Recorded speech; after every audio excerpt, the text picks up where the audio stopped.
Saudari-saudaraku terkasih dalam Tuhan Yesus Kristus,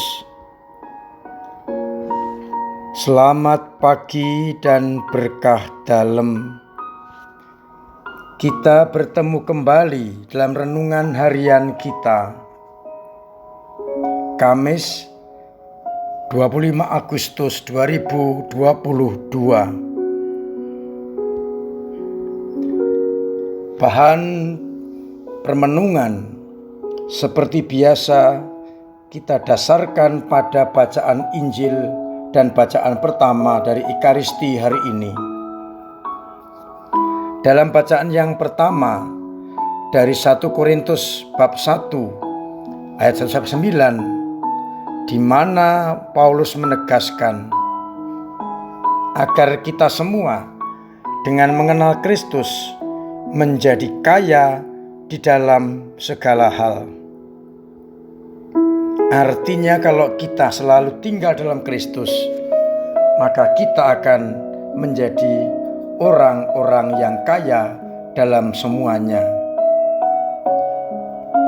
Sedangkan pada bacaan Injil, Yesus menasihatkan kepada kita lewat Matius bab 24 ayat 42-51 untuk siap siaga dan berjaga-jaga, karena hari Tuhan datangnya tidak kita ketahui, tidak kita sangka-sangka. Diibaratkan seperti pencuri yang datang pada malam hari, tetapi tidak tahu persis kapan datangnya. Seperti seorang pembantu atau hamba yang menantikan tuannya, dan ketika sang tuan datang kedapatan sedang berjaga-jaga, maka berbahagialah hamba itu. Saudari-saudaraku terkasih dalam Kristus,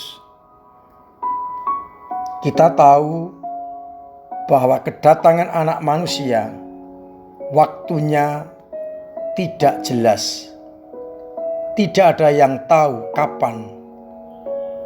Tetapi ada dua kepastian mengenai Anak Manusia ini, yakni Anak Manusia pasti datang,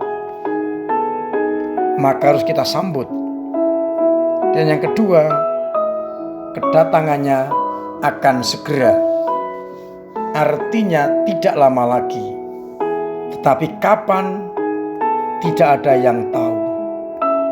Hanya pasti datang dan waktunya sudah dekat. Tidak ada waktu lagi untuk menunda-nunda, tetapi harus berjaga-jaga, bersiap-siap untuk menyambut datangnya Anak Manusia.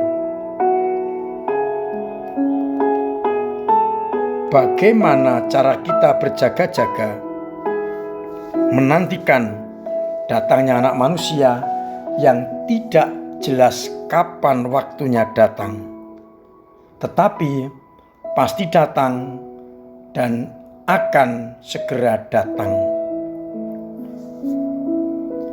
Maka jalan yang kita tempuh tidak lain adalah berjaga-jaga. Artinya kita, meskipun hidup di tengah-tengah dunia ini, kita harus mengarahkan hidup, pandangan, pekerjaan dan karya-karya kita kepada yang kita nantikan. Seperti kalau kita menantikan entah rombongan, entah mobil, entah apapun dari arah Demak ke Kudus, maka pandangan kita arahkan ke arah Demak, supaya apabila rombongan sudah kelihatan, kita bersiap-siap dan kita berjaga-jaga. Bisa juga kita menantikan lewat handphone kabar sampai di mana. Jadi berjaga-jaga hidup, pandangan, karya kita arahkan kepada yang kita nantikan, sehingga kita tidak akan kelewatan. Oleh karena itu, kita boleh bertanya, apakah selama ini hidup dan karyaku sudah mencerminkan hidup Kristus sendiri, mengarahkan kepada kehendak dan sabdanya, sehingga kita selalu siap sedia kapanpun Anak Manusia datang, kita kedapatan setia. Tidak boleh kita menunda-nunda dan menyangka datangnya itu agak lambat. Pengalaman belum lama ini terjadi ketika kami Dewan Paroki Atmodirono menantikan kedatangan rombongan yang mengantar Romo Paroki Purwodadi ke Atmodirono. Yang dikatakan adalah kami berangkat jam 7 pagi. Prediksi karena agak macet, Purwodadi Semarang minimal 3 jam sampai 4 jam. Maka ya dengan perhitungan yang menurut kehendak sendiri, berpikir paling-paling 10:30 baru datang. Ternyata jam 10 kurang, 9:30 lebih sedikit, rombongan sudah datang. Ini tidak berjaga-jaga karena mengikuti pola pikir sendiri. Oleh karena itu saya mengajak, Tuhan, Anak Manusia akan segera datang dan waktunya sudah dekat. Ya pasti datang, maka kita tidak boleh mengandai-andai. Tetapi kita harus mengambil sikap, kapanpun Anak Manusia datang, kita harus berjaga-jaga. Caranya dengan hidup dan karya kita arahkan kepada datangnya Sang Anak Manusia.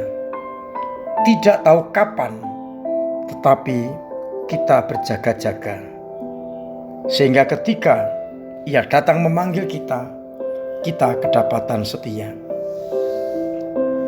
Orang yang demikian inilah yang oleh Paulus dikatakan kaya di dalam segala hal. Kaya dalam hidup rohani dan keselamatan. Kaya di dalam pilihan menjadi anak-anak Allah. Tidak boleh kita menunda-nunda, tapi kita harus selalu berjaga-jaga mengarahkan hidup kita hanya kepada Dia yang kita nantikan. Jangan sampai kita dibelokkan oleh hal-hal lain yang tidak selaras dengan datangnya Anak Manusia. Mari bersama-sama kita mencoba mencari jalan dengan selalu mengarahkan hidup hanya kepada Allah, kepada Sang Anak Manusia, sehingga ketika Ia datang, kita kedapatan setia dan boleh masuk ke dalam kemuliaan kerajaan-Nya. Semoga dengan demikian akhirnya kita semua boleh mengharapkan keselamatan yang ditawarkan kepada kita oleh Sang Anak Manusia. Pertanyaan untuk kita renungkan, sudahkah hidup, karya dan tindakan kita selalu kita arahkan kepada Anak Manusia, agar bila Ia datang kita kedapatan setia? Dan sudahkah kita benar-benar menjadi orang-orang yang kaya karena kita mengikuti kehendak Allah lewat putranya Yesus Kristus? Semoga kita mampu menjadikan hidup dan karya-karya kita sebagai bentuk bahwa kita berjaga-jaga menantikan datangnya Sang Anak Manusia. Tuhan memberkati kita sekalian. Amin. Marilah kita berdoa. Bapa yang penuh kasih, kami bersyukur karena kami telah Kau sadarkan lewat sabda-sabda-Mu untuk berjaga-jaga menantikan datangnya Sang Anak Manusia, dengan selalu mengarahkan hidup kami hanya kepada kehendak-Mu, sehingga kapanpun Anak Manusia datang, kami kedapatan setia.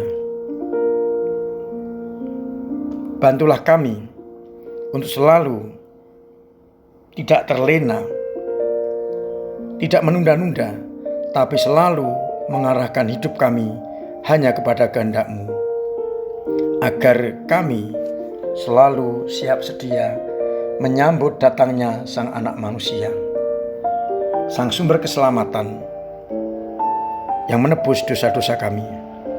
Biarlah akhirnya kami kelak dikumpulkan dalam surga abadi.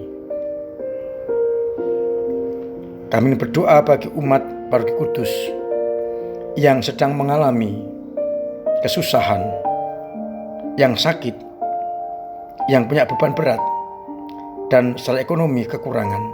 Semoga Kau bantu lewat orang-orang yang peduli. Yang sakit Engkau sembuhkan, yang punya beban berat Kau ringankan, yang berkekurangan dalam ekonomi Kau bantu lewat sesamanya. Semoga akhirnya dengan cara itu maka kita sungguh bisa berbagi seorang akan yang lain, menjadikan orang lain kaya dalam segala hal, terutama kaya akan kasih karunia-Mu. Kami masih berdoa untuk saudara kami Nawanto yang sedang sakit. Semoga tetap Engkau jamah, Engkau dampingi, Engkau sembuhkan lewat dokter, obat dan perawat, agar mempunyai rasa optimis bisa sembuh kembali. Jauhkan rasa sakit dari dirinya agar ia tidak mengalami kesakitan. Kuatkan, bebaskan, dan bantu dengan kasih karunia-Mu. Semoga karena berkat dan rahmat-Mu, umat-Mu senantiasa mengalami kehangatan cinta-Mu. Dan semoga Engkau ya Tuhan berkenan untuk memberikan berkat melimpah kepada kami semua, Bapa dan Putra dan Roh Kudus. Amin. Saudari-saudaraku terkasih dalam Kristus, dimanapun panjenengan berada, saya mengingatkan bahkan mengharuskan tetap jaga kesehatan dengan mematuhi protokol kesehatan. Jaga jarak, pakai masker, cuci tangan, pakai hand sanitizer, dan yang terpenting adalah vaksinasi, agar kita semua terhindar dari penyakit corona ini dan penyakit-penyakit lain. Pendek kata, kita harus berhati-hati. Untuk Ekaristi sudah dibuka untuk umum tanpa pendaftaran, namun tetap pakai kartu keuskupan, QR atau scan barcode untuk memudahkan untuk mengecek umat yang hadir dan yang tidak, sehingga kita bisa memberikan pastoral yang tepat kepada umat yang mungkin belum bisa hadir. Untuk gardu gerakan Rp2.000 akan kita pakai sistem menambahkan jumlah nominal uang pada kartu yang sudah ada, sehingga tidak perlu diedarkan kartu gardu itu. Entah kelola oleh paroki. Nanti uangnya kita kirim ke keuskupan lewat kefikipan.